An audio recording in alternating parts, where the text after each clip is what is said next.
అధ్యక్ష ధన్యవాదాలు. సోదరులు రాజగోపాల్ గారు మాట్లాడింది, శ్రీరామ్ రాజగోపాల్ గారు మాట్లాడదాం అనుకున్నాను. ఆయన ముందుగా మాట్లాడారు. దాదాపు 15 సంవత్సరాలు అయింది. వ్యవసాయ భూముల్లో ఉన్న రోడ్లని డొంక రోడ్లు అని పిలుస్తాం. పూర్తిగా ధ్వంసం అయిపోయినాయి. గ్రావెల్ లేదు. కనీసం రైతులన్నా కొద్ది గొప్ప చందాలు పోగేసుకుని గ్రావెల్ వేసుకుందామంటే కృష్ణా జిల్లాలో గ్రావెల్ కూడా అందుబాటులో లేదు. నాణ్యమైన గ్రావెల్ కేవలం గన్నవరం నియోజకవర్గంలో ఉంది. దాదాపు మైనింగ్ మంత్రి గారిని కూడా చాలాసార్లు రిక్వెస్ట్ చేయడం జరిగింది.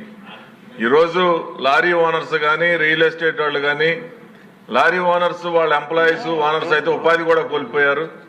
డొంక రోడ్లు మార్కెట్ యార్డ్ నిధుల ద్వారా వ్యవసాయ శాఖ మంత్రి వారు ఇక్కడే ఉన్నారు కాబట్టి ఆ నిధులు దానికి కేటాయించి ఆ రోడ్లని కొంచెం, ఈరోజు యూరియా కట్ట మనం 300కి 379 రూపాయలకి ఇస్తా ఉంటే అది చేలోకి తీసుకెళ్లాలంటే సుమారుగా 150 రూపాయలు అలా అడుగుతా ఉన్నారు సార్. పంటను కూడా బయటికి తీసుకొచ్చే పరిస్థితులు లేవు. దమ్ము చక్రాలతోటి ఆ రోడ్లోకి వెళ్లాల్సి వస్తుంది. టైర్లు అయితే దిగబడిపోతా ఉన్నాయి. అంత అధ్వాన పరిస్థితుల్లో డొంక రోడ్లు ఉన్నాయి. తప్పకుండా దానికి నిధులు కేటాయించే దిశగా మంత్రివర్యుల్ని ఆలోచించవలసిందిగా మీ ద్వారా అభ్యర్థిస్తా ఉన్నాను. Thank you sir.